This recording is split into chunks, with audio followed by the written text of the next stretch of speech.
এ যেন এক নতুন সাউথ আফ্রিকা। সাউথ আফ্রিকা বর্তমান বিশ্ব ক্রিকেটের সবচেয়ে ভয়ঙ্কর ট্যালেন্ট ফ্যাক্টরি। পুরনো তারকারা সরে দাঁড়ানোর পর অনেকেই ভেবেছিল এই টিমটি দুর্বল হয়ে যাবে, কিন্তু না, এখন তাদের হাতে উঠে এসেছে এমন কিছু যুবক ক্রিকেটার, তারা আগামীতে বিশ্ব কাঁপাবে ক্রিকেট ইতিহাসে। এদের মধ্যে প্রথমে আছে ডেওয়াল ব্রেভিস। তাকে জুনিয়র এবিডি বলা হয়। দীর্ঘ ছক্কা, 360 অ্যাঙ্গেলে ব্যাটিং এবং বড় বড় ছক্কা মারার কারণে তাকে মূলত জুনিয়র এবিডি প্লেয়ার্স বলা হয়। দীর্ঘ ছক্কা, 360 ডিগ্রি শট এবং নির্ভীক ব্যাটিং, তাই তিনি ভবিষ্যৎ দক্ষিণ আফ্রিকার একজন সুপারস্টার ব্যাটসম্যান। আরেকদিকে আছে ট্রিস্টান স্টাফস।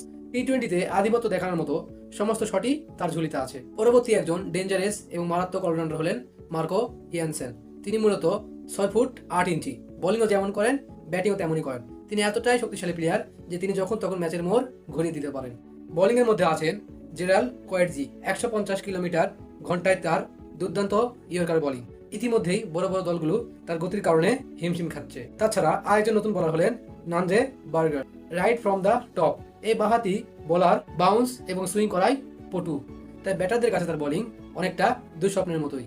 তাছাড়া সাউথ আফ্রিকা টিমে রায়ান রিকেলটন, ব্র্যাড জাইক, টনি ডি জর্জি সবাই মিলে সাউথ আফ্রিকা নতুন এক অপরাজেয় শক্তি। এই নতুন টিমটি শুধু প্রতিভাবানে ভরপুরই নয়, বর্তমানে এটি ব্যালেন্স টিম এবং স্পিড, বাউন্স, অলরাউন্ডার সমস্ত কিছুতেই মিশ্রিত আছে। তাই বলা যায় সাউথ আফ্রিকার ভবিষ্যৎ প্রজন্ম বিশ্ব ক্রিকেটে ঝড় তুলতে চলেছে।